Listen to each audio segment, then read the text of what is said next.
کوئی لمبی چوڑی بات نہیں کرنا چاہ رہا. دسمبر کا مہینہ ہے اور دسمبر کا مہینہ اس لیے امپورٹنٹ ہے کہ دسمبر 1931 میں شاعر مشرق علامہ اقبال نے مسجد اقصیٰ کا دورہ کیا. مفتی اعظم فلسطین مفتی امین الحسین کی دعوت پر انہوں نے وہاں پہ خطاب کیا تھا مسجد اقصیٰ میں, اور پھر بار بار وہ ایک ہی بات کہتے رہے اپنے ساتھیوں کو, مسلم لیگ کے ساتھیوں کو بھی اور عالم اسلام کے حکمرانوں کو بھی یہ کہتے رہے کہ کبھی امریکہ اور برطانیہ پہ اعتماد نہ کرنا, اور خاص طور پہ انہوں نے مسلمانوں سے کہا کہ فلسطین کے بارے میں جو عرب بادشاہ ہیں ان کے اوپر کبھی اعتبار نہ کرنا, یہ آپ کے جو مفادات ہیں ان کا تحفظ کرنے کے قابل نہیں ہے. اور یہ بات آج صحیح سچ ثابت ہو رہی ہے. اس وقت میں کسی عرب بادشاہ کا نام نہیں لینا چاہتا کہ وہ تم تو بہت کچھ کر سکتے ہو لیکن تم نہیں کر رہے. ہم بہت سے عرب بادشاہوں کے نام لے سکتے ہیں جو صرف زبانی بیانات تو جاری کر رہے ہیں لیکن عملی طور پہ انہوں نے کوئی مدد نہیں کی فلسطینیوں کی. ہمیں سب سے پہلے اپنے گھر کا جائزہ لینا چاہیے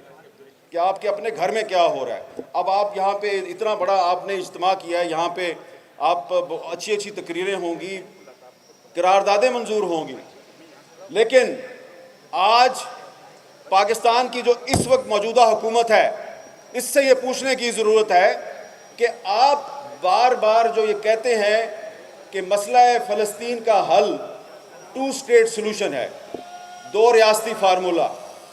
تو یہ پاکستان کی کون سی پارلیمنٹ نے یہ فیصلہ کیا؟ کہاں پہ یہ فیصلہ ہوا کہ 2 ریاستی سلوشن جو ہے وہ مسئلہ فلسطین کا حل ہے؟ اور کیا یہ ہمارے نگران وزیر اعظم صاحب جنہوں نے 2 اسٹیٹ سلوشن کی بات سب سے پہلے کی, مطلب پتہ ہے آپ کو 2 اسٹیٹ سلوشن کا مطلب کیا ہے؟ مطلب یہ ہے کہ 2 اسٹیٹ سلوشن کا مطلب یہ ہے کہ جی آپ اسرائیل کا جو وجود ہے اس کو تسلیم کر لیں اور اسرائیل کو بھی تسلیم کر لیں, اور یہ جو غزہ اور دریائے اردن کا جو مغربی کنارہ ہے اس طرف جو فلسطین ہے یہاں پہ ایک فلسطینی ریاست قائم کر دیں. تو یہ 2 اسٹیٹ سلوشن ہے. اب میں اس 2 اسٹیٹ سلوشن کو کیوں مسترد کرتا ہوں, میں اس کے کیوں خلاف ہوں؟ پہلی بات تو یہ ہے کہ پاکستان اسرائیل کو تسلیم نہیں کرتا, اور دوسری بات وہ یہ ہے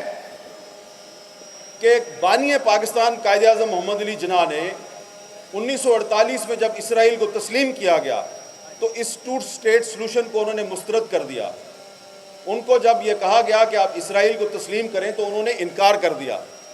اور قائد اعظم نے خط لکھا امریکی صدر ٹرومین کو, اور اس خط میں یہ کہا کہ اسرائیل ایک ناجائز ریاست ہے, آپ اس کی سپورٹ بند کر دیں. تو لہٰذا